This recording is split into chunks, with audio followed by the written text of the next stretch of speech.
Press NBA Talk. I am your co-host Hunter Menick here with my co-host Zach Finchie. Say hello. What's up, everyone? He is back in his dorm room, as am I right now. My roommate's actually here. Sam, do you want to say hi real quick? What's up, guys? Just another day of NBA talk. This past week's been pretty fun. The MVP race is looking even more crazier than it ever has before, with players, like Luka, Damian Lillard making a push for it. But we'll get into that in a little bit. And they did just announce the All-Star game is going to officially happen. Even though with all the backlash from the players and everything, it is still going to go on. And hopefully we'll get a dunk contest and three-point contest as well. Thank God. I'm sick of all these guys complaining about the All-Star game. Like, some guys, you look at guys like Zach LaVine, Julius Randle. I mean, these are guys that have a good shot at getting in for the first time that have never done it before. And I think it's a big deal for guys like them who definitely want to play. Like LeBron, I get it. You've played in 100 All-Star games before, and I know it's not what's on your mind right now. But if that's the case, give up your spot to someone who really wants it. I think the All-Star game is a huge thing for fans every year. And the fact that we have all these players complaining about getting paid millions and complaining about playing in it in one game, I don't know. I think it's a little ridiculous. I understand where they're coming from, but I'm not a big fan of all the complaining. It's also just another game. They're getting tested the same way. It's just playing with the top players in the NBA. It's a game that if you're not an NBA fan, some people will watch it.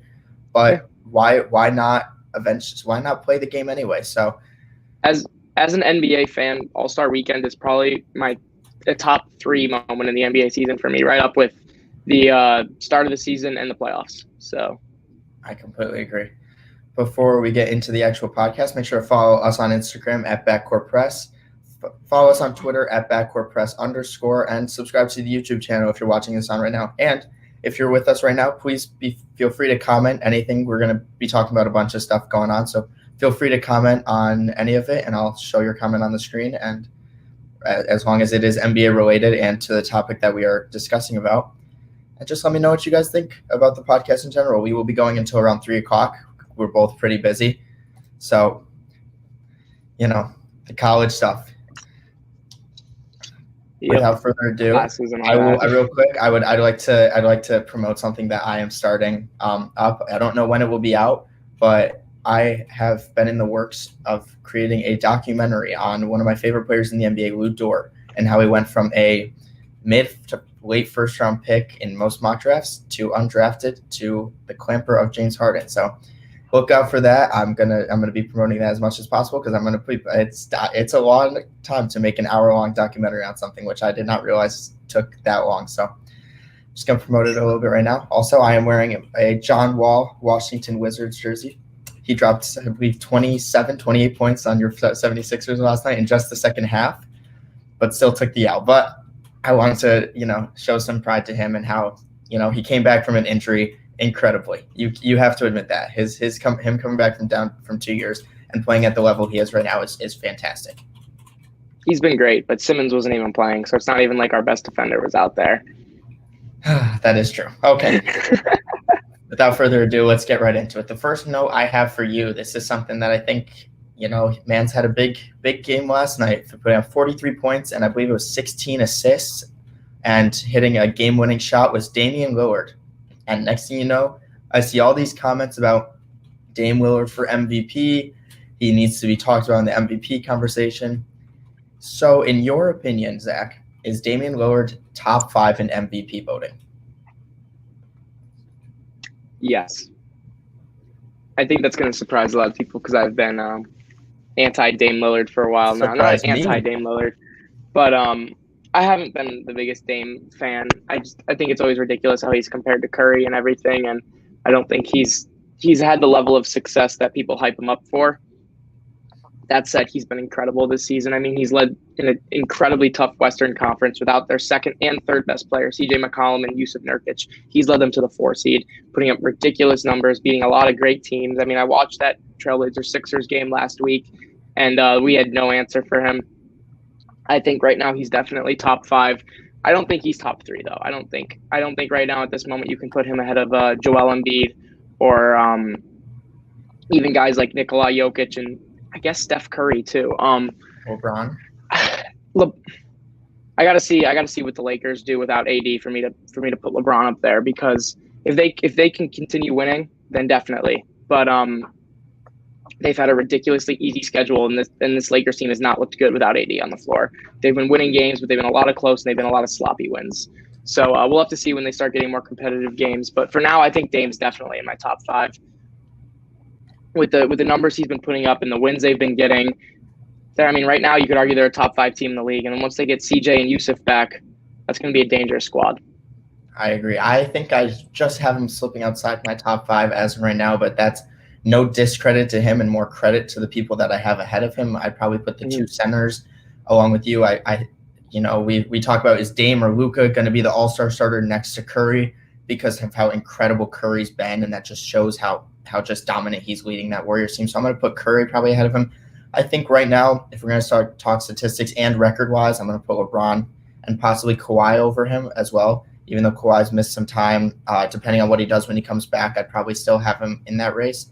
And we're not going to forget about Kevin Durant, who started off the season incredible, just playing at some of the best play of his career. But no discredit to Damian Lillard. He's been fantastic, and I'm a big Damian Lillard hater just because I hate how much he gets put above Steph Curry for some reason, which to me just makes no sense. But this season, he has been the second best point guard in the NBA, undoubtedly, in my opinion. Him and Luka are right there, and then Kyrie's right behind them.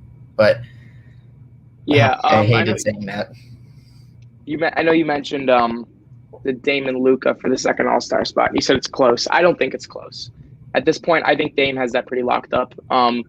Luka has been putting up pretty ridiculous numbers, and I know he's been putting that Dallas team on his back. But, I mean, they're still not a playoff team.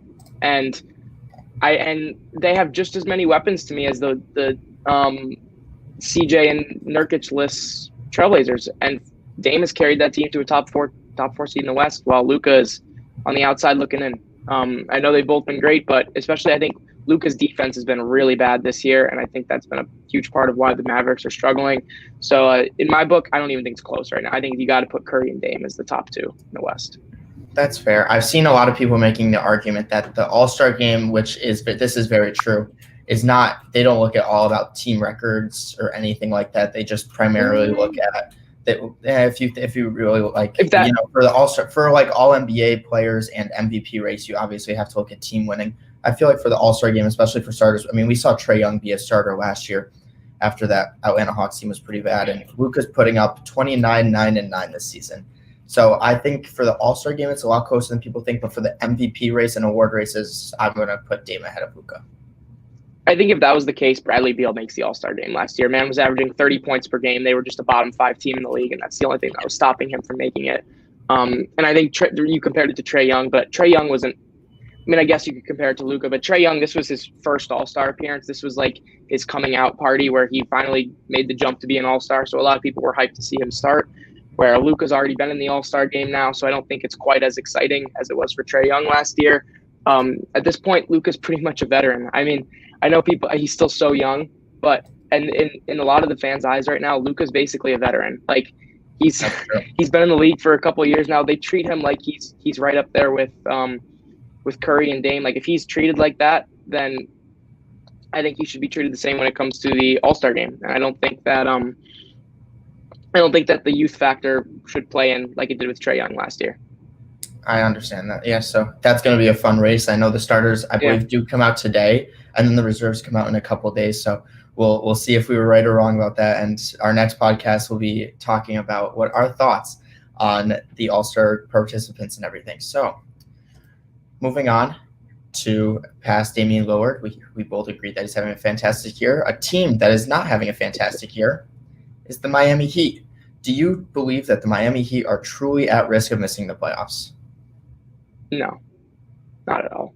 The Eastern Conference is pathetic. Really the Eastern Conference has been the lesser conference now for 25 years.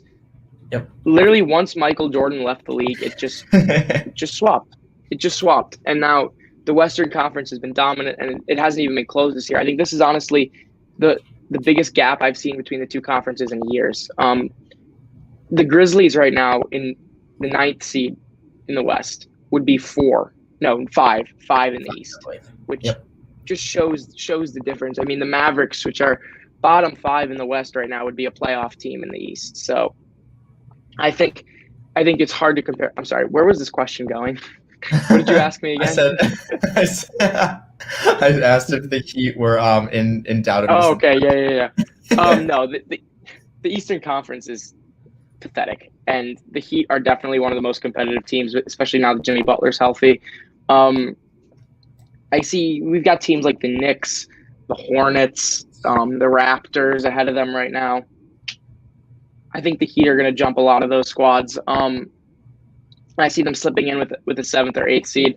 They've had some troubles. A lot of their guys, besides Jimmy and Bam this season, a lot of guys who stepped up huge in the playoffs last year, taking a bit of a step back. I'm going to admit I don't think Tyler Hero is one of those. I think Tyler Hero's been getting a lot of hate this season for playing solid. Pretty strong play this year. I just think the expectations on him were ridiculous coming out of the playoffs last year. But he's been great. It's been everyone else that's, I think, has been a struggle. Duncan Robinson looks like a liability on the court every single time he steps on the floor. Losing Jay Crowder was just as big of a loss as I anticipated. Yes. He's one of their top glue guys last year, and his shooting was huge coming at the power forward spot. And even Goran Dragic, I don't think, has played up to his level where he played in the playoffs last year. Obviously, Jimmy and Bam have been great. I mean, we're looking at the All-Star game. I think Bam's definitely got to be in it. I don't think Jimmy's played enough games to earn the spot, but if he'd played the whole year, he 100% would have been in it. And when you've got a team with, I mean, Bam and Jimmy are 2 top 10 players in the East right now. I think that's undoubtedly that's a playoff team, especially when it comes down to the end of the season. That team is going to grind to get into the 7th or 8th seed. And I mean, right now the Celtics are the 5th with a losing record, or even 500 record. All the Heat need to do is get to 500, and they'll be in that 6 or 8 range. Now, with how bad the Eastern Conference has been, I'll look at my jersey real quick and show the Washington Wizards. They're only 3 games out of that 8 seed right now. Do you see them making a push at the playoffs? No. I liked Washington. I liked Washington a lot at the start of the season, but they have so many other issues right now. Scott Brooks. I know Davis Bertans was 9 for 11 from 3 last night. Also 9 for 11 from the field, which is pretty impressive. But he has had an atrocious shooting season so far, and I don't think one great game is really gonna change that. Maybe it could get his confidence going, but if we're just looking at the trends of the season so far, Bertans has been pretty atrocious, not looking like he's been worth the money. I know they lost Thomas Bryant for the season. That's a huge loss at the starting center spot. Denny Avdia hasn't really been performing up to what a lot of people expected him coming in as a NBA ready rookie. So really this squad has relied on Beal mostly, and I know Russell Westbrook has looked a lot better in recent games, but they definitely have the star potential to squeeze in.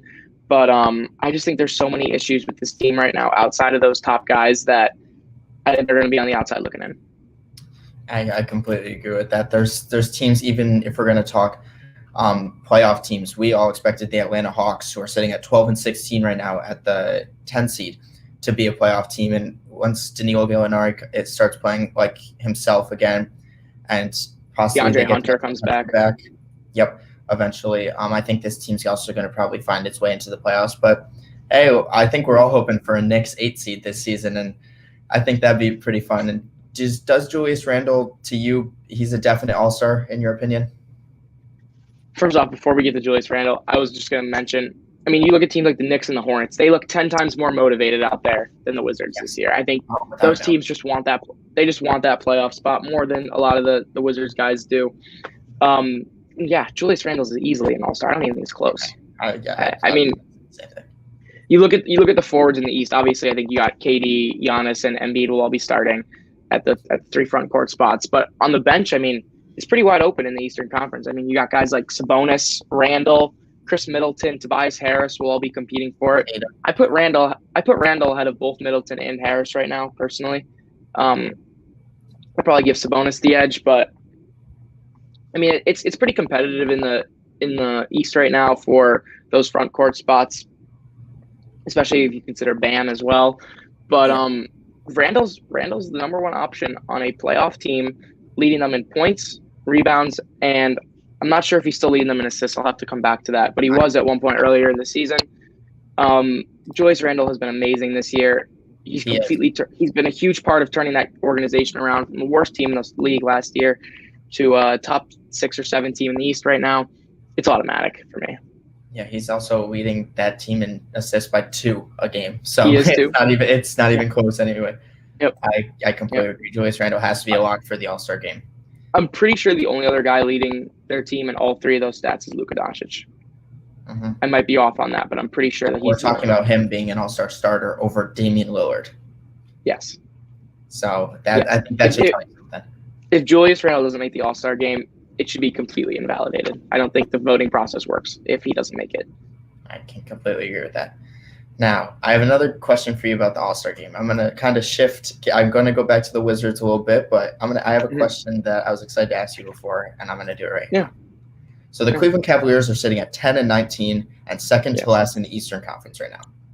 Yes. If Darius Garland came out and up to the All-Star game and averaged 19 points, 9.5 rebounds, and 9.5 assists, would you consider him an All-Star?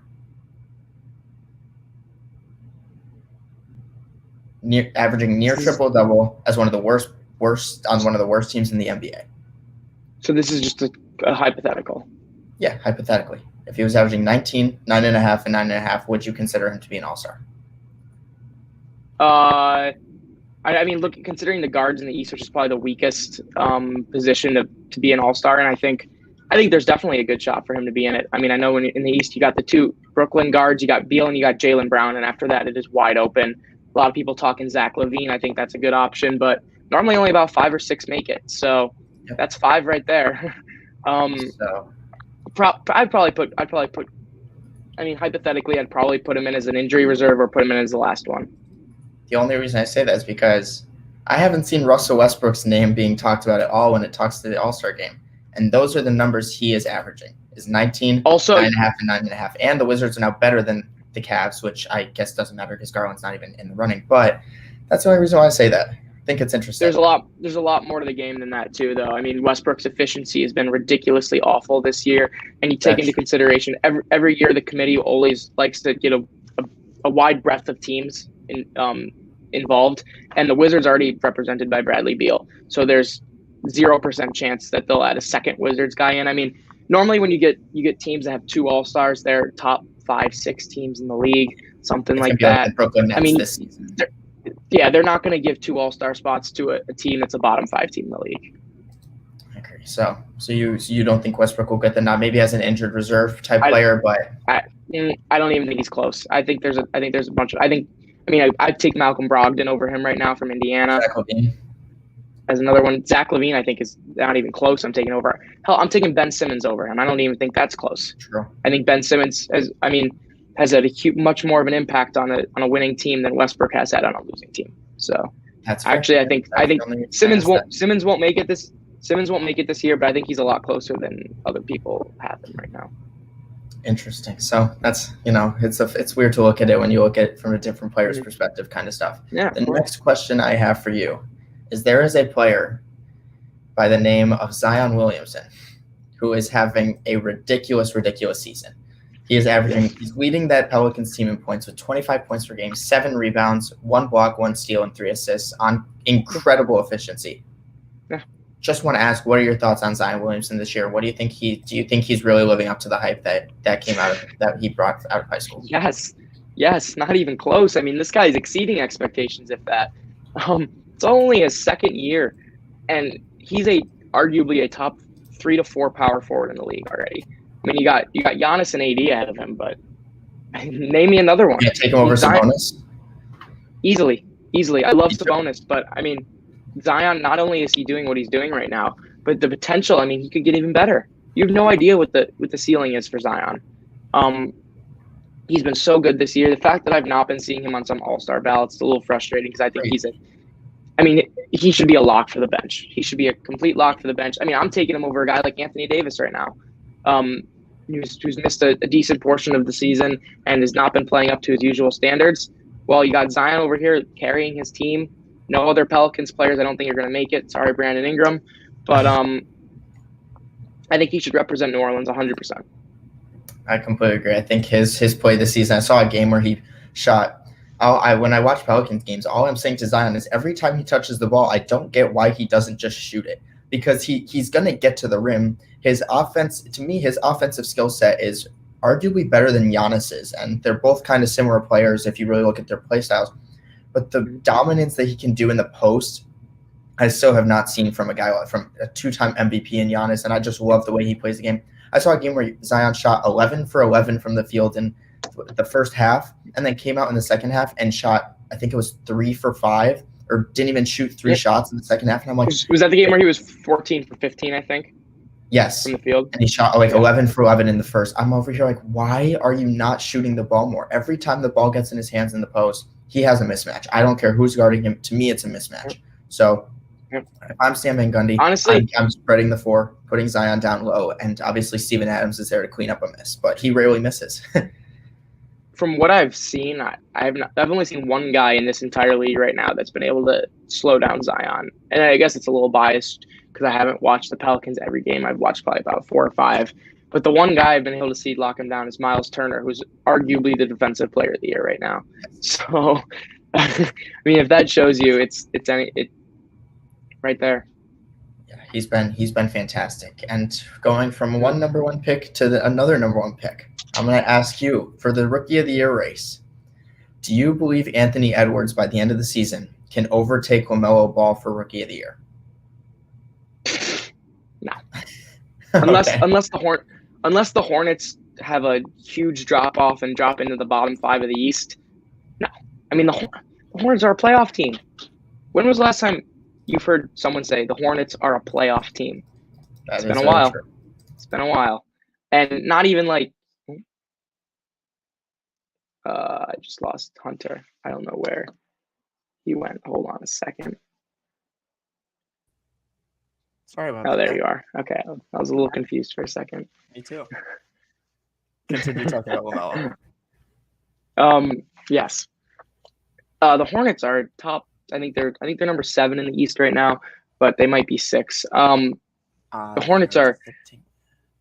This is the best Hornets team I've seen. 8. Probably. They've dropped down 8. Okay. So this is probably the best Hornets team I've seen since. I mean, we're talking like Gerald Wallace days in the mid 2000s. Yeah. I mean, it's been a while. I mean, I know you had two Kemba-led playoff teams, I know, but neither of those teams were any good. That was just Kemba carrying them to a roughly 500 record, and in the weak Eastern Conference, they sneak in as the 8th seed and get swept. But this Hornets team could be a 6th seed or something like that. LaMelo has been great leading this team. Gordon Hayward's been on fire. Terry Rozier. Terry Rozier has had an incredibly efficient season, and I love Miles Bridges. I think Miles Bridges has had a huge step up this year. Airbnb in that backcourt, you know. PJ Washington's had a good season too. I mean, if they get a good center, I know you were talking a lot about Andre Drummond potentially going there. Please go to the Charlotte. Yeah. I mean, it's not a team people are going to want to see. They're motivated. I mean, they look like they just want it more than a lot of the other teams out there. And LaMelo, this guy he's leading them in pretty much every statistical category, leading all rookies in pretty much every statistical category right now, or right up there. He's been handed the keys to that offense, and he's running with it. He looks confident out there. He looks like an NBA-ready point guard, which is something I don't think we saw from Lonzo in his first year or even 2 years in the league. Even now. Yeah, right. LaMelo looks NBA ready, and he looks like he's ready to take over this league. So I have huge. I mean, just like Zion, I think the ceiling is so high for him. I can't even see it right now. Yeah, you went really in depth on LaMelo, so I'm going to go really in depth on Anthony Edwards. He's finally starting to start for the Minnesota Timberwolves, which to me he should have been starting since day one. You don't draft as such a bad team as you are, and he's playing the small forward position. You have to start him from day one. He's putting up 15 points per game this season he's played all 29 games for this team. 15 points per game on okay efficiency. I'd say it's okay for a rookie. But ever since he's gotten this start, his confidence has just gone up and I'm loving the play from him. He looks like an incredible slasher. No one wants to meet him at the rim. The thing I really like about Anthony Edwards is he just looks happy out there. He looks like he wants to be out there. I saw when he got switched on, or LeBron James got switched on to him in a pick and roll. I think this clip kind of went viral on the internet, and he sized him up a little bit and then shot a three over him, and he just walked back smiling because, I mean, he's a rookie. That's LeBron James is probably his favorite player of all time since he's looked up to him since, I mean, he's our age, which is crazy to say, but he really is our age. And so yep. I think if he can continue playing at the level that he is and possibly get up to, the 17, 18 points per game, then you could start actually talking about him possibly being number one. And if the Hornets fall off, but honestly, I don't see either of those two things happening with the way that Scary Terry, Gordon Hayward's playing at a possible all-star level play this season. Cody Zeller's doing Euro steps. I watched a Hornets game the other day, and he did a Euro step on Jakob. It was the slowest Euro step I've ever seen, but it was there.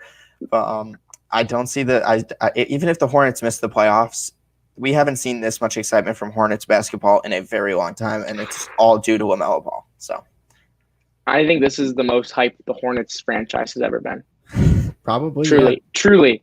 I mean, they had the 90s where they were okay, but their best player was Larry Johnson. I mean, LaMelo is definitely the most hyped prospect to ever come to Charlotte, and it's really exciting to see where he's going to take them. I completely agree. I love what LaMelo Ball brings. And we're going to switch from LaMelo Ball. Oh, continue. No, you got something to say. I was going to say, one more thing about Minnesota that you were just talking about. I just want to see D'Angelo Russell, Anthony Edwards, and Karl Anthony Towns on the court at the same time. And Malik Beasley. That's all I want. I'm just asking for one small thing. I mean, this Minnesota organization has been a disaster with all these injuries and COVID happening with Cat, which hopefully everything gets better with him. Prayers up. And coaching. But yeah, I just want to get those three all on the court together. I feel like they've been working so hard to get a core together for ever since Jimmy Butler left, and they finally have it. And it's just it's all scattered right now. They got to get those three on the court together and see what they can make happen. Because I think if you put Cat on this with the team they have right now, they're a lot better than they already are. I agree. Hey, Ricky Rubio shot 4 for 8 from 3 the other day. He's practically D'Angelo Russell 2.0. Ricky Rubio going atrocious this year. That looks like one of the worst signings in the league. Yeah. Don't get me started with the Timberwolves because I could go on for the next hour and a half about them. Moving from LaMelo Ball to his brother Lonzo Ball. Lonzo's been in a lot of trade rumors. We talked about him in a couple podcasts ago because we were saying whether or not Lonzo Ball should get traded or Eric Bledsoe should get traded. Well, Eric Bledsoe the other game just shot 1 for 9 from 3, and then also 1 for 9 from the field. If that to me doesn't tell you that Eric Bledsoe needs to get off this team, that it is very. And also that game, Nickeil Alexander-Walker got 3 minutes. 3 minutes. Do you have any thoughts on this? On the Pelicans backcourt? I feel like we've talked at length. Yeah. I feel like we've talked at length about this, and both of our feelings are pretty clear. If I'm Lonzo, I'm getting out of New Orleans. Honestly, I think at this point, I don't think that's where his future is. I know a lot of people thought that him and Zion would be a great duo, but at this point, I don't even see the chemistry between them as much as I saw last year with Lonzo running shooting guard now. I don't know. It's not a fit. It hasn't been a fit ever since they brought Bledsoe in. Lonzo needs to go somewhere else to thrive, if he even can thrive at this point in his career. I mean, I've seen flashes. Every once in a while, I'll watch a Pelicans game, and Lonzo will drop 27 or something, and I'll be like, maybe it's time. And then the next game, he'll come out and get 4 points, shooting 2 for 12 from the field. Yep. So I can't even give my opinion on Lonzo right now because it just goes back and forth depending on how he's playing. I think he deserves one more chance, though. I think he deserves one more chance to run an offense. Get him on a team that isn't winning games right now, maybe not playoff contention, or even send him to LA. I mean, the Clippers could use someone like him. Yep. I don't know if we're going to talk about this at any point because I'm fed up with the Clippers offense right now and their lack of a point guard. Let's hear it. Oh my God, Patrick Beverley and Reggie Jackson cannot run an offense. They cannot run an NBA offense. Kawhi Leonard literally has to tell them what to do every single time on the court. They don't know plays. They don't know offensive schemes. They don't know how to move the ball accurately. I mean, Kawhi Leonard just runs that whole offense. Then when PG's out there too, he normally does a good job of playing with Kawhi. But Nick Batum, if they're going to – I mean, you've got a top 3 player in the league, top 3 to 4 player in the league on your team in Kawhi Leonard. And right now, I don't even think they're contenders. When was the last time you could say you've got a team with a guy that good and a second star that's probably also a top 15, 20 player in the league, and they're not contenders because that organization has put absolutely nothing around them. I think Milwaukee's a contender. I think That's right true. now Milwaukee is better than LA. So, we got a question. We got a question here. I love to say this. Who do you think will be the biggest name traded, and what team will acquire that big name by the trade deadline? I'll go first, actually, because we were just talking about Lonzo Ball, and I do think Lonzo Ball is going to get traded. And to me, the perfect scenario for him, I've seen a lot of rumors for this, is the Chicago Bulls, putting him next to 2 scoring guards in Zach LaVine and Kobe White. He brings the defensive presence there. And let's be honest, Lonzo Ball is a big name as much as he probably shouldn't be because of the hype surrounding his dad and now his brother. He's a big name in the NBA. So I could definitely see Lonzo Ball getting traded. I think the Chicago Bulls, if they can somehow find a way to make a trade, keeping Kobe White and Zach LaVine, I think that would be a fantastic trade. Any thoughts for you? Yeah, absolutely. I'm going to say, I think this is going to be the biggest name that we see dealt is going to be Andre Drummond. I know it's pretty much a foregone conclusion that he won't be in Cleveland by the trade deadline, but it's the speculation on where he's going to go. That's the big question right now, and I honestly don't know. I feel like there's at least 8 or 9 teams in the market for him right now. I think there's a lot of teams that could benefit huge from his addition. I know one of them is obviously the Brooklyn Nets would go from already being arguably the top team in the East to just another piece in the puzzle to beating LA. Another team that I think could really benefit from the acquiring of Andre Drummond is the Celtics. The Celtics are at 500 right now. Without a doubt. They are nowhere near the team they should be. Kemba Walker has been atrocious this year. Jason Tatum is not even shooting up to what he's supposed to be shooting, especially the last couple of weeks. And as always, the Celtics have no answer for Joel Embiid. They have no answer for Bam Adebayo. I don't think they have an answer for Giannis Antetokounmpo. So, and especially if the Nets acquire Drummond over the Celtics, who are they going to have to stop Drummond? Tristan Thompson and Daniel Tice have not been the answer for the Celtics this year.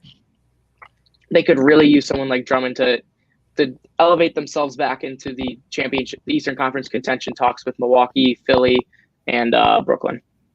2 other players that I had in mind when he mentioned talk for the trade deadline.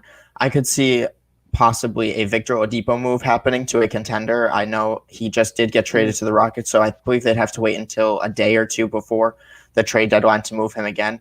But Victor Oladipo would definitely be a good fit. I've seen mutual interest of him in the Miami Heat, and if he goes to Miami Heat, that's just going to make them scarier in the playoffs, in my opinion. And then another shooting guard that I could see getting dealt. I know the Sacramento Kings have been fantastic this season, but I think it's time to finally put Halliburton next to De'Aaron Fox and send Buddy Hield to a team that will truly use him. I could see him possibly going to a team like Dallas to get more shooting on the outside because this Josh Richardson trial has not gone according to plan because Seth Curry's been incredible and Josh Richardson has not. So I could see Dallas adding another shooter in Buddy Hield, or even my Golden State Warriors. I'd love to see Buddy Hield go to that team, and more shooting around Steph Curry, it'll never hurt. So you got any other names you want to mention real quick? I mean, I've been waiting for Buddy to get traded for 2 years now, and it hasn't happened. So I'm done holding out hope. I mean, I've been wanting him to get out of Sacramento forever. At this point, I just want De'Aaron Fox to get out of Sacramento because I think De'Aaron Fox's potential is just getting completely wasted. While we're on that, can we talk about De'Aaron Fox for a second? Because go for it. I know I've been hyping De'Aaron Fox up for like 2 weeks now. I'm going to continue to hype up De'Aaron Fox because this man should be an all-star. He's not going to be. I don't think. I mean, you look at the guards in the West. I mean, Dame, Curry, and Luka. That's 3 right there. I mean, that only leaves a couple other spots. You got Donovan Mitchell. You have CP3. You have Devin Booker. You have Mike Conley. These are all guys that are in talks. You have Shea. I mean, Shea. I don't see Fox making it, which is truly unfortunate because I think he deserves a spot, and he's been on every single one of my ballots in the last couple of weeks, right up to the deadline. So get De'Aaron Fox out of Sacramento. That organization cannot do anything for him. It's going to waste his career like they did with Boogie Cousins, like they did with Chris Webber, like all of those incredibly talented guys before him. I feel so bad for him. Yeah. Keeping on the Sacramento talk, I keep thinking of players that could get traded by the deadline, and I could definitely see Hassan Whiteside. I believe he just had a really big game the other day, which was like the first time he's played valuable minutes for the Sacramento Kings team. I will never understand why they signed him. Just not to play him. It was very confusing to me after he had a huge impact when Nurkic was gone last year for the Portland Trail Blazers. So I could see Hassan Whiteside going to a team like the Celtics or the Nets and trying to, if they aren't able to acquire Drummond, and being that defensive stopper that they really want him to be. So yeah, and another guy on the Kings that I've seen in the trade rumors is Nemanja Bjelica, another perimeter shooter, stretch four for teams. I've honestly seen him in trade talks with Philly, which I would not be a huge fan of because we signed him a couple of years ago and then he opted out of coming to Philly and went overseas instead. So if he doesn't want to be in Philly, don't trade for him. But yeah, I could see him on the way out too. I agree. The whole Sacramento Kings team, I could see so many of these players just getting traded by the trade deadline. And if they build around Fox and Halliburton and possibly try to continue playing Marvin Bagley and hoping that he could get to a 17-8 guy eventually, even though I don't see it happening, might as well give it a shot. You got nothing to lose anymore. I think I said this last week too, but Marvin Bagley is going to go down as one of the biggest busts at the number 2 spot of all time, especially when you consider that Luka Doncic was taken 1 pick after him. And Trae Young was taken 2 picks after him. So I'm not going to disagree with that. So we were talking about Lonzo Ball getting traded to the Bulls. So I'm going to mention a Bulls player real quick. Who do you believe is more likely to get snubbed from the All-Star game in the East? Nicola Vucevic, who has been a fantastic center this season. In my opinion, he's been the 3rd best center in the NBA, averaging, I believe, 22 and 11. Or Chicago Bulls only, Zach LaVine, averaging upwards of 30 and carrying this team to a 9 seed as we speak, sitting at 12 and 15. First of all, I'm going to disagree with you putting Vucevic 3rd in centers. I think I'm taking Gobert and Bam right now over him. With just Bam, I just think with Gobert. Bam. I think Bam is just the more talented player overall. I think when you just watch the two of them play, I just think Bam has more of an impact on the court, especially defensively. Vucevic doesn't really bring much on the defensive end. And then offensively, I don't think there's that much of a gap between them. And then Gobert obviously being a huge part of his team, being the best team in the league right now. But I think Vucevic definitely gets left out over LaVine. I mean, LaVine is putting up ridiculous numbers. I mean, you could argue he's the 2nd greatest scorer in Bulls history after, of course, Michael Jordan. But fair enough. Averaging 29 this year. Speaking of which, just a fun little MJ stat. Zach LaVine has dropped 45 points 4 times in his career, 2nd most on the Bulls. Number 1 is Michael Jordan with 73. Okay. That makes sense.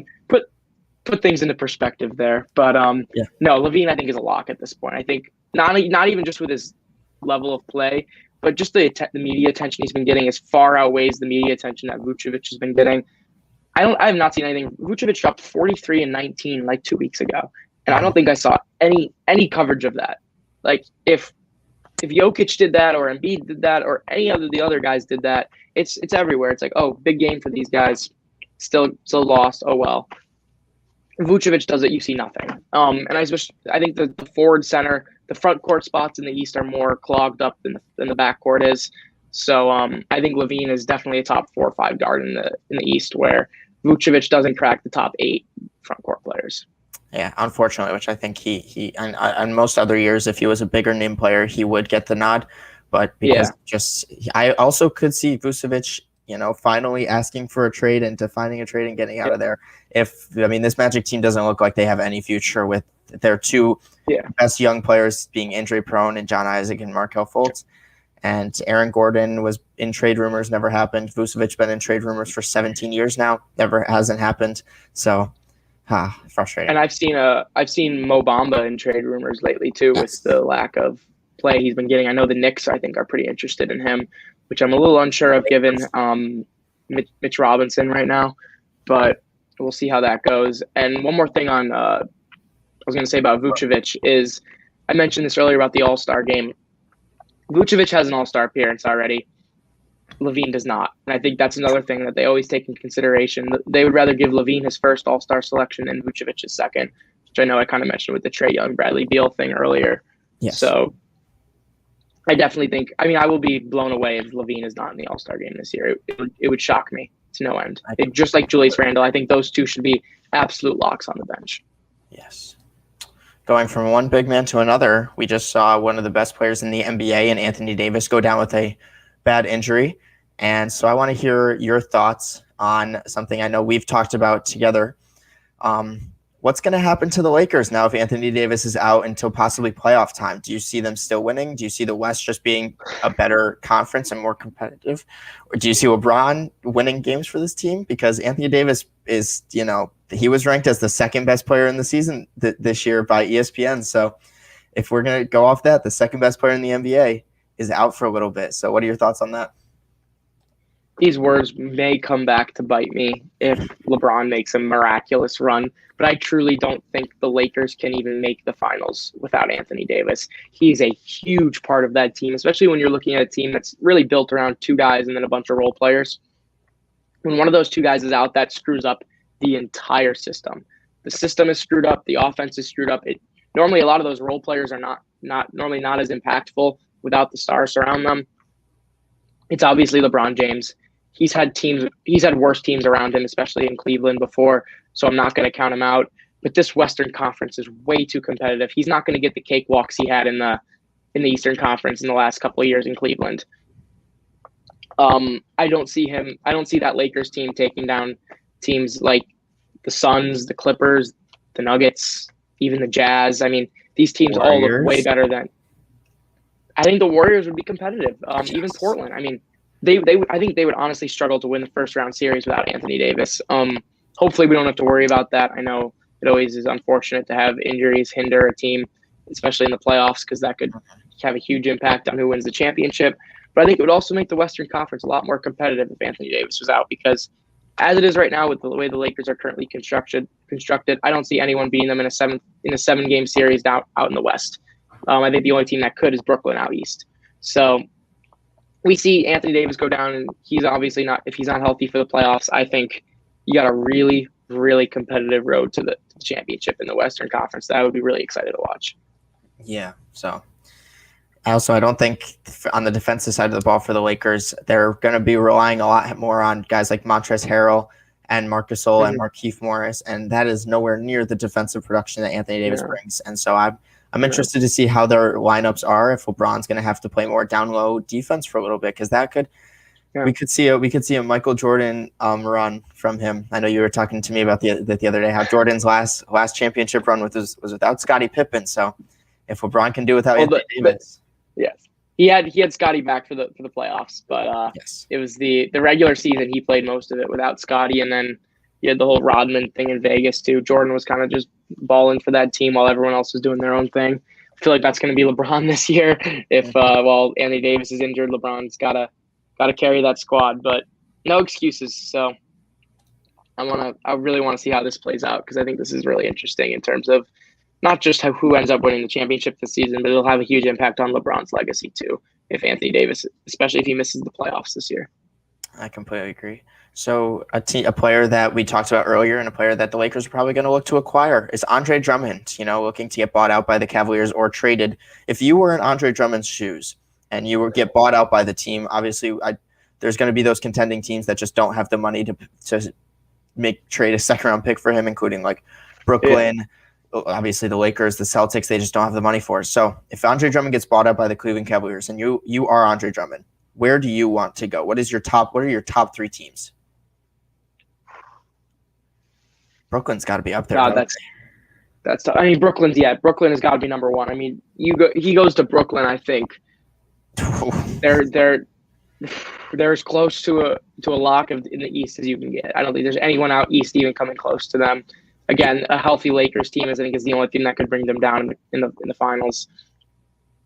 Like I said before, the Celtics are not a bad option either. The one thing they're struggling the most is having a big man. If he could fill that hole, that's one of the most dangerous teams in the East too. I know a lot of people have been saying the Lakers, which if I'm him, I don't like that. I wouldn't go to the Lakers if I'm Andre Drummond, just because when Anthony Davis does come back, if he comes back, you might have a bit of a clog down in the paint, especially defensively.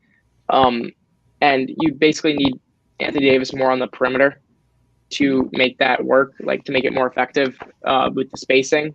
Mm-hmm. And I'm not sure if that would really help the Lakers spacing at all. They normally operate their best when they have a lot more like floor spacing and there's not as clogged down low, because that way they can find their open shooters, guys like KCP who've had a great shooting season, and Kuzma.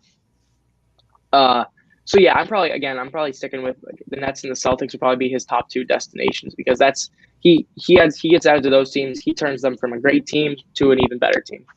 I agree. Another team that I was looking at, the Dallas Mavericks could be an interesting fit. One of my favorite YouTubers was talking about Kristaps Porzingis, and he said Kristaps Porzingis is a small forward in a 7'3" body, because of the amount of times that he just stands at the perimeter and shoots straight threes, and even when he goes to attack, it seems like he's always laying up the ball and not ever dunking it. Which, if I'm 7'3", I am dunking that every single time. But I could see that fit being kind of working out for them and giving the Mavericks a defensive presence that they don't really have right now.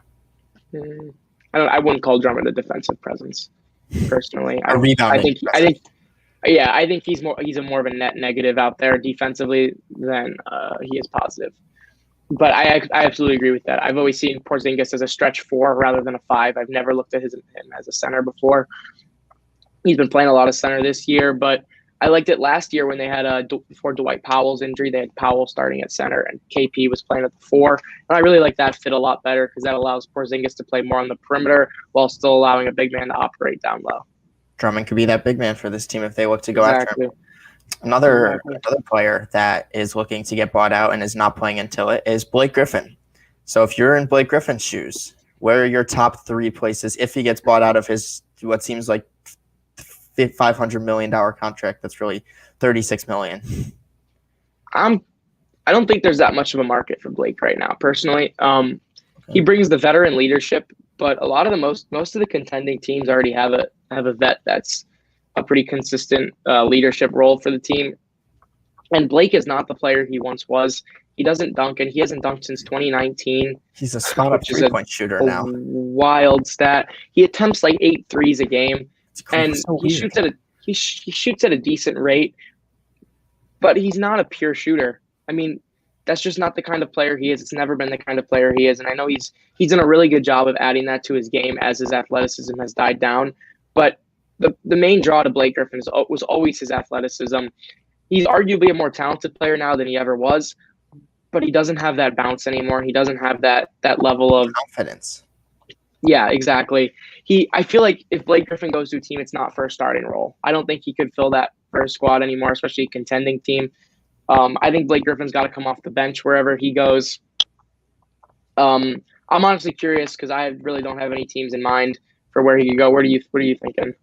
One team that I thought would be really cool and not in need of a power forward, but it would slide a guy to a bench that we both really like. And I think the reuniting Chris Paul and Blake Griffin together on the Phoenix Suns could be a very, very interesting fit, and sliding Jay Crowder to the bench and possibly then moving Blake Griffin to the bench come playoff time and just opening up the game even more. If reuniting Blake Griffin with a guy like Chris Paul with Devin Booker there and DeAndre Ayton, I think that could really, really help benefit that Phoenix Suns team. Hey, that's definitely a good call. If I'm Phoenix, though, with what they've been doing, I'm probably still starting Jay Crowder and I'm moving Blake to the bench, just because I know Blake's a pretty good shooter, but I think Jay brings the same level of shooting as Blake does, and I think Jay's a better defender. So it's close, but I think that's definitely a good fit. I like that call. Another one I was just thinking of is Denver, especially if we're about to say that, especially if Will Barton gets moved, like a lot of people have been saying. You'll have MPJ probably starting then, and you can bring Blake off the bench. Or if you want to keep the veteran in the starting lineup, you start Blake. You continue to bring MPJ off the bench and let him use the scoring role. Another, going from one warm area to another. Miami Heat right now really are missing out on Jay Crowder, and they're starting Kelly Olynyk at that 4 spot. I think Blake Griffin is a very big upgrade over Kelly Olynyk. Even if we're just going to talk about a stretch 4 type player, And if anyone's going to get Blake Griffin back on his feet, it's a player like Jimmy Butler and the leadership that he brings. So those are, there's after not thinking of any teams, there's 3 teams that could possibly fit for Blake Griffin on obviously smaller deals than the one he's making right now. Yeah, for sure. I wouldn't, if I'm a team contending, I wouldn't make Blake a high priority for, I don't think he's that piece that you need to go from good to great, but I think he could definitely help. Finishing up this podcast, I have 2 more names that have been discussed in trade rumors, and I want to hear where you think these players could fit. The first player I have, as we've seen, the Atlanta Hawks and John Collins. For some reason, they just don't. Obviously, I don't think John Collins is a max player as he's asking for, and the Atlanta Hawks don't seem like they're willing to give him that max contract that he wants. So he might get traded to a team that will pay him. And what team do you think that John Collins could go to? The stretch 4, 20-10 guy. I've always thought of him as such a great fit next to Trae Young. Maybe that's just me, but it's hard because John Collins is more of a conventional power forward than the modern power forward. I know he can stretch the floor a little bit, but not quite to the extent that a lot of today's fours can. He's a great presence on the inside too for a power forward. I'm with you. I've always seen him as Atlanta being his home, so it's hard to kind of see him around in different uniforms. But one team that I like that we've talked about earlier today is I like him in Portland.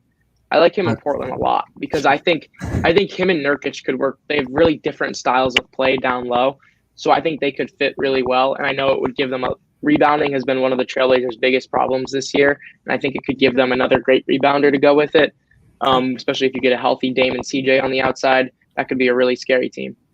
I agree. Another team, if they're gonna go younger, I was looking at like the Washington Wizards. Possibly, they really need that inside presence, and they paid Davis Bertans $20 million a year. I don't think he's been living up to that at all. So if I'm the Washington Wizards, and you really do think that now is the time to make a playoff push, I could see him fitting well with Russell Westbrook and Bradley Beal. For sure. And then real quick, we just got a comment. We were talking about the MVP race a little bit earlier, but Curry is the MVP right now. And he just not yet. He's close. He's really close. I mean, he's in my top 3. He's been ridiculous this year. You look at his numbers compared to 2015, 2016, they're honestly nearly identical. Yeah. His shooting splits and his just his points per game. And he's arguably carrying a bigger load of the offense now than he was back then. Yeah, I mean, you could watch this Steph Curry and say this is prime Steph Curry. You could say this is the best he's been in his entire career, and I wouldn't argue with that. I would say that could be a pretty good take. The thing is, they're 8th in the Western Conference right now, which I know everyone brings up the whole record thing. That makes it a little bit tougher, I think, for a guy that low. Like we said, I think I said a couple weeks ago, Russell Westbrook was the lowest to ever win MVP as a 6th seed in the Western Conference. But, I mean, if the Warriors have a winning record and they're still down there, normally the teams lower in the West are not as good as this current Golden State Warriors team is right now, just because of how tough the Western Conference is. And everyone putting Jokic in the MVP conversation while the Nuggets are the 7th seed, while everyone's ignoring. They actually just flipped last night. They just flipped last night? Okay, yeah. So don't put Jokic that high if you don't think Curry should be that high, because I think Curry is putting up just as unbelievable performances as Jokic is this year. As for number 1, I'm still going Joel Embiid, just because best team in the East, best player on that team, clear best player on that team. He's been putting up crazy numbers, and then you can obviously see the impact of that team when he's not on the floor. Can't win a game without him. So, yep, I completely agree. The last player I want to talk about, we just talked about Steph Curry, who seems as though he's going to be a Warrior for life. And another player that's looked at as a Raptor for life, even though he didn't begin his career, there's Kyle Lowry. I've seen him in a lot of different trade rumors, even though, maybe him and DeMar DeRozan teaming up. I've seen some of that kind of stuff. But where do you think Kyle Lowry's best fits are? Los Angeles, the Clippers, please. I know I talked about this a little bit earlier. The Clippers need a point guard so badly. This team is nowhere near a championship contender if they don't have somebody who can run the offense. I love Kawhi Leonard to death, but that's not his job. He shouldn't be having to run the point. The fact that he's had to multiple times this year, it's not a good fit for him. He plays much better off the ball as a scorer role offensively. Bring that reunification, him and Lowry, I think that could be huge. Him, Lowry, and Ibaka with PG out there, I mean, you're basically getting that 2019 Raptors squad back together. Just got to trade for Spicy P. That scares me. I've always loved that I've always loved that Raptors team. I think they're one of the most underrated championship teams of all time, and I don't think they get their due respect. And I think I would love to see those three try to run it back in LA. Yeah, another team I've seen in recent rumors for Kyle Lowry has been the Miami Heat. They've been starting Kendrick Nunn at the point guard position, and we both have our opinions on Kendrick Nunn. He's just not horrible. Yeah, he's not a good player. And I think the defensive presence at the guard spot, because Jimmy seems to guard every team's best player, and then second best, it's kind of up for debate because they got Bam. Andre Iguodala is playing extremely valuable minutes, and he's just not at all the player that he once was. So I could definitely see Kyle Lowry possibly getting moved there if they can make the money work. Absolutely. I can see that too. It'll be interesting to see what they do with Dragic then, though. If they continue to bring him off the bench or come playoff time. If they do make the playoffs, Dragic was fantastic as the starting point guard in the playoffs last year. So it'll be interesting to see what they do with him. They give him less minutes or so. Another team was the Dallas Mavericks. I feel like in every trade rumor we've talked about the Heat and the Mavericks, two teams we expected to be super good. And they've been struggling because I think Luka Doncic moving to the 2 and Kyle Lowry playing an off-ball role. I could say possibly Kyle Lowry's been a better defender this year than Josh Richardson has, and he's always way more productive offensively. So, though Kyle Lowry wouldn't be the main ball handler on that team, I could see just his presence for that Mavericks team possibly uplifting them into the playoffs. I guess I could see that. A veteran like Lowry always brings a positive presence on the team, so I guess that makes sense. Although I'm not fond of moving Luka from point guard to another position. I think he operates best when he's on the ball. That's fair. I agree with that. Hey, we just saw Kyrie say he's the starting shooting guard of the Brooklyn Nets because when James Harden came in, right. And we never saw Kyrie as a starting shooting guard. And next thing you know, James Harden's averaging 11 assists. So Kyrie Irving's the best shooting guard in the NBA. Ooh, the hot take. Actually, shouldn't be. Really not a hot take. Yeah, shouldn't be. If I think about it, that's a good point. And then James Harden. I was gonna say you could argue James Harden's not a top 3 point guard then. Yeah, that's actually crazy to think about. That's a topic for another time. As a Sixers fan, you got the thing right next to you showing it off. My last question for you is I've seen a lot of Kemba Walker trade rumors to the Philadelphia 76ers, and I want to hear your thoughts about that. No, Kemba Walker is washed. I'm sorry. I've watched Kemba Walker enough this season. No, Kemba Walker is not the same player he was in Charlotte. Michael Jordan finessed them by getting Terry Rozier at this point. I don't want anything to do with Kemba Walker. He's awful defensively. He can't shoot the ball this year. I just think he's such a negative for whatever team he's playing for. Ben Simmons. We have Ben Simmons. And we have Seth Curry, which is like the best backcourt in the league right now. So I'm fine with it. Ooh. Hey, Curry and Wiggins have been amazing. Hey, no, low-key, Conley and Mitchell. Conley and D. Mitch. I gotta give it to them right now. That's probably the best backcourt in the league right now. And then CP3 Booker's right up there, but I'm taking Conley. Oh, well, Kyrie and Bart. That's exactly what I was going to say. I was like, hold on a second. I always forget Harden's there. Yeah, honestly, I'll watch the Brooklyn Nets play like the other night when they didn't even have Kyrie or KD, and I'm like, wait, hold on. Did James Harden just go to the Houston Rockets again? Because he looked like Houston Rockets. James Harden put up 38, 7, and 11. Fantastic game. One last question for you this time. Nets Lakers tonight. Lakers without AD. Nets without Durant. Who you got? I'm going to take the Lakers. I think LeBron, the only reason I say it's going to be a very close game no matter what. I think LeBron is going to show these are the kind of games without Anthony Davis. I feel like a game against a lower tier team that's not on national television, he's not going to care that much about. In a game like this, in his first game without Anthony Davis, really, especially against this Brooklyn Nets team and against Kyrie Irving, I could definitely see the Lakers putting up the fit white fight. It's going to be probably like an overtime game. It's going to be so close. But I'm going to give the edge to LeBron. I was telling Bobby earlier, who on Brooklyn is going to guard LeBron without Durant? No one. Joe Harris? Harden? Jeff Green? I'm sorry. I'm going with LeBron on this one. I'm also going to take Montrezl Harrell over DeAndre Jordan. Even though I don't like Montrezl Harrell, it's just the way that, DeAndre Jordan's been playing. He has not been playing that great this season. I'll take the interior offense of the Lakers over that. But that's going to be a fun game because James Harden, I don't know who's going to guard James Harden and Kyrie. if you really think about it. Schroeder. So Schroeder. Caruso. Yeah, Taylor Horton-Tucker and Wesley Matthews are going to be with the defensive presence on Kyrie, and Kyrie's going to want to prove something. So look out for that game tonight. I believe it's at 10 o'clock tonight on TNT. So there you go. Yep. That'll wrap it up for this day's podcast. It is exactly an hour. Great timing. Thank you to I-95 radio station for having us, as always.